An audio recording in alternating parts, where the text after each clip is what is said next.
अस्सलामुअलैकुम दोस्तों और साथियों, उम्मीद है आप लोग खैरियत से होंगे। इस वीडियो में हम गले के छोटे छोटे कुछ ऐसे मसलों के ऊपर और उनके घरेलू इलाज के ऊपर बात कर लेंगे कि जो तंग तो बहुत करते हैं लेकिन उनका कोई बड़ा इलाज होता नहीं है। और अगर आप ज़्यादा इसरार करते हैं तो डॉक्टर से, तो फिर वो आपको कोई हैवी किस्म की एंटीबायोटिक दी जाती हैं जिसका दरअसल ज़रूरत नहीं होती। तो इनमें से जो पहला एक मसला होता है कि बाज़ लोगों को गले में खराश रहती है, गला उनका थोड़ा सा ज़ख्मी होने के बाद, क्योंकि वो खुश्क रहता है गला उनका, और जब खुश्क गला रहे ज़्यादा देर तक तो वो उसके बाद उसमें खराश पैदा होती है, उसमें थोड़ा नुकसान होता है। तो इस तरह की सूरत हाल में आपके पास एक घरेलू टोटका ये हो सकता है कि मुलेठी का पाउडर मिलता है, आपको हकीम से मिल जाएगा, पंसार वगैरह से मिल जाता है। तो वहाँ से वो जो पाउडर होता है मुलेठी का, तो उसका आप थोड़ा सा चुटकी भरें और उसको आप अपने मुंह में रख लें। और 10 मिनट के लिए आपने कुछ खाना पीना नहीं है, बल्कि आहिस्ता आहिस्ता, क्योंकि जैसे ही आप पाउडर को रखेंगे तो आपके मुंह की जो सिक्रीशन होती है, थूक होता है, उसके साथ वो मिक्स होता रहेगा। तो आप उसको आहिस्ता आहिस्ता 10 मिनट के अंदर अंदर आप उसको निगल सकते हैं, लेकिन आपने कुछ नहीं चीज़ इसके अलावा साथ लेनी। और बाज़ लोग जिनको सिर्फ इससे ना फ़ायदा हो, तो मुलेठी के पाउडर के अंदर वो दो जो काली मिर्चें होती हैं उनको पीस के उनके पाउडर को साथ मिक्स करके जब 10 मिनट के लिए यही अमल दोहराते हैं तो उनको फ़ायदा हो जाता है।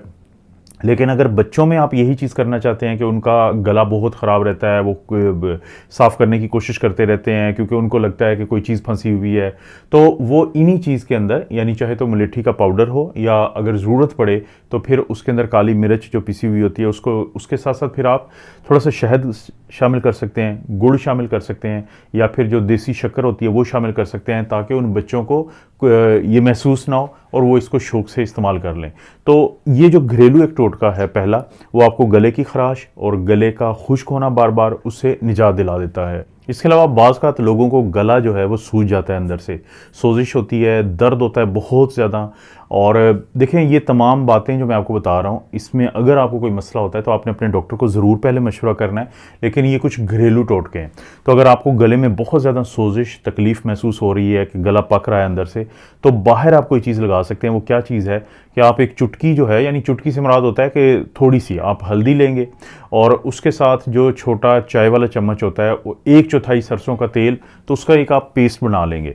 तो उस पेस्ट को आप अपना ये जो नेक का एरिया है, बाहर का गर्दन का एरिया होता है, तो इस पर आहिस्ता आहिस्ता थोड़ा सा उस पर पेस्ट कर दें, मसाज कर दें लाइट सा।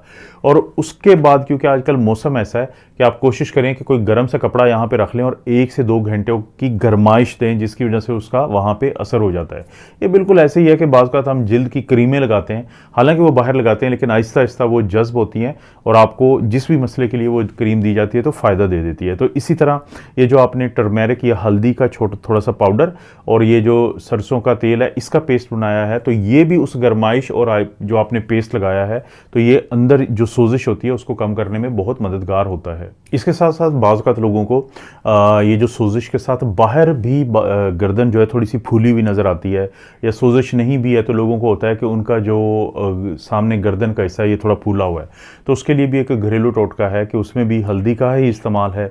चुटकी वही आप 1/4 चम्मच से थोड़ा सा कम ले लें हल्दी का, और इसी तरह से इसबगोल हस्क जिसको हम कहते हैं, या इसबगोल की भूसी भी उसको कहा जाता है, तो उसका भी उतनी ही मिकदार ले लें। दोनों को मिक्स करें, थोड़ा सा नीम गर्म पानी इसमें डालें, तो इससे जो पेस्ट बनेगा उसको भी वो तमाम नेक का एरिया बाहर वाला जहाँ पे आपको सूजन लग रही है उसके ऊपर पेस्ट कर दें। और 2-1 घंटे की आप कोशिश करें कि जब उस वक्त आप ये करें जब आपके पास घर में टाइम है, आप ठंडे मौसम में बाहर ना निकलें। और इसी तरह से कोशिश करें कि इन दोनों के लिए आपने एक काम करना है कि आपने जो ठंडी और खट्टी चीज़ें हैं तो उनका परहेज़ करना है। और गले का ज़िंदगी में कभी भी मसला बने, गले की जो मुख्तलिफ मसले लोगों को बनते रहते हैं इन्फेक्शन के या खराश के, तो नीम गर्म पानी में थोड़ा सा नमक डाल के गार्गल ज़रूर किया करें। अगर आप सुबह शाम कर लेते हैं तो जितने भी ये आपको चीज़ें बताई हैं ये बहुत ज़्यादा फिर आपको फ़ायदा देती हैं। बाज़ औक़ात लोग राब्ता करते हैं कि उनकी जो आवाज़ है वो निकालने में उनको तकलीफ़ होती है और आवाज़ उनकी बैठ जाती है। ऐसे लगता है कि जैसे नॉर्मल जो पहले उनकी आवाज़ थी उसमें बहुत ज़्यादा कमी आ गई है, यानी उनकी आवाज़ कम निकलती है, बैठी हुई होती है। तो उसका भी एक घरेलू टोटका है, वो आपने रात के वक्त करना है। तो वो टोटका क्या है कि जो अभी ये मुलेठी का पाउडर का मैंने जिक्र किया और आपको दिखाया भी, इसी तरह जो हल्दी पाउडर है आपको दिखाया भी, और जो पिसी हुई काली मिर्च है वो भी पाउडर मैंने आपको दिखाया। तो उनकी आपने एक आधी चम्मच या 1/4 चम्मच तीनों का लें और उनको आपस में मिक्स कर लें। अब जब मिक्स हो जाते हैं तो उसके बाद रात को सोने से पहले, यानी कि आधा घंटा पहले आप समझें कि आप उसकी एक बड़ी चुटकी लें और उसको मुंह के अंदर रख लें। लेकिन उसके बाद ये आपने उस वक्त रखना है कि जब आपको पता है कि आपने आधे घंटे बाद आप सो जाएंगे, यानी उसके बाद आपने ये रखने के बाद कुछ नहीं खाया और फिर आप सो गए, क्योंकि उससे फ़ायदा ये होता है कि फिर इसको काफ़ी टाइम मिल जाता है आपके उस एरिया पे काम करने का जहाँ पे ये आवाज़ पैदा होती है, प्रोड्यूस होती है। तो लैरिंक्स वगैरह उसे हम कहते हैं टेक्निकली मेडिकल में, तो वहाँ पे फिर इसका एक्शन हो जाता है। तो इससे बहुत सारे लोगों को फ़ायदा होता है जब ये 3 पाउडर इकट्ठे इस्तेमाल किए जाते हैं और उसकी चुटकी रख के आप सो जाएं तो कुछ ही दिनों में आपको बहुत ज़्यादा फ़ायदा हो जाता है। अब सबसे आखिर में मैं बात करूंगा कि अगर किसी को गर्दन के जो पट्टे हैं उनमें जकड़ाव शुरू हो जाता है, ये जो बाहर वाली साइड पे बाज़ औक़ात लोगों को महसूस होता है कि उनको पट्टे जकड़े हुए हैं जिसकी वजह से उनको दर्द हो रही है, तो बड़ा आसान इसका तरीका है। मार्केट से आपको आसानी से आयोडेक्स मिल जाएगी या विक्स मिल जाती है। तो आप अगर उनका मसाज करते हैं, घरों में माएँ करती रहती हैं अपने बच्चों का अक्सर, और बहुत फ़ायदा होता है। और सिर्फ ख्याल क्या करना है कि आपने मसाज करने के बाद चाहे आप विक्स से करें या आयोडेक्स से करें, तो उसके बाद वहाँ पे थोड़ा सा गरमाइश दें, क्योंकि जो हरारत होती है वो इन चीज़ों के काम करने में ज़्यादा मुफीद रहती है।